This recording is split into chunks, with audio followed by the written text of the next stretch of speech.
Skateboarding. It's not just child's play anymore.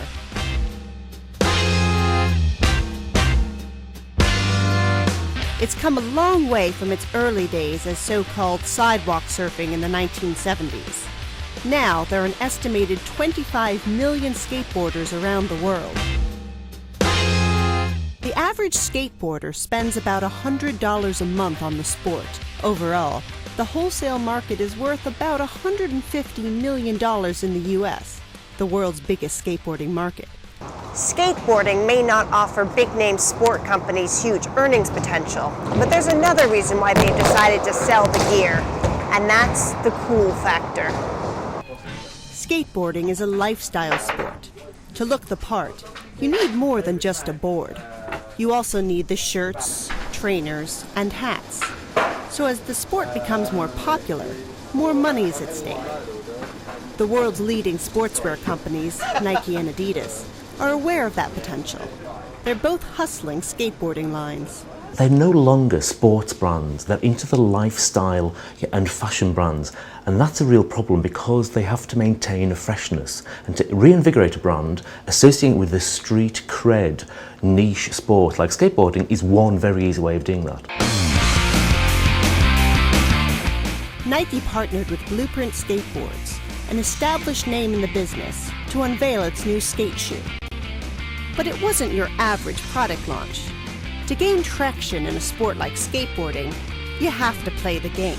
The company held an exhibition in London's East End with photographs of skateboarding's early days, along with pictures of stunts and a display cabinet of their new shoe.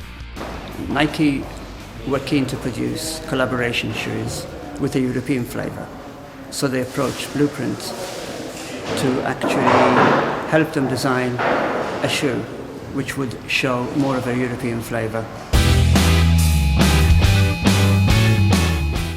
The sport offers big companies the opportunity to appeal to a different cross-section of the lucrative youth market. And while sales of skateboarding gear might not boost their bottom lines in the short term, experts say it will pay off in the long run. Companies like Nike and Adidas are constantly looking for new innovations in the market. Whether it's sporting, whether it's lifestyle, they need to be ahead of the curve here. And say they have scouts out there looking for the underground movements and the next, maybe, big thing that's going to hit the mainstream market. Skateboarding has been making its way into the mainstream over the past several years, with help from the popular video game featuring skating star Tony Hawk. And the sport may soon make its biggest jump yet towards mainstream acceptance.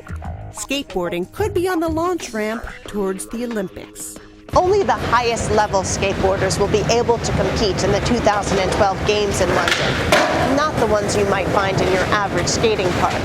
But by making skateboarding an Olympic sport, officials run the risk of alienating the age group that they're trying so hard to captivate, the elusive youth market.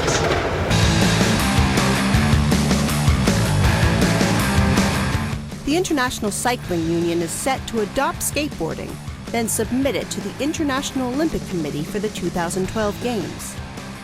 The IOC is staying tight-lipped for now as to whether skateboarding stands a real chance of approval, but acceptance could well help reach out to that elusive youth market. If skateboarding got to the Olympics, I'd be totally stoked. I think it's an absolutely underrated sport.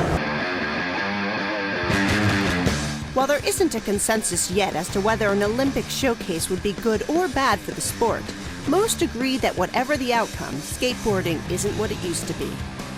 Skateboarding's been around for 40 years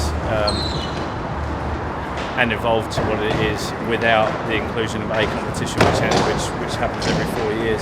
So I don't think it will do a great deal for the skateboarders or athletes, if you like, who are taking part. I think it will do well for them. Even without an Olympic medal, skateboarding still has a lot to offer its die-hard fans.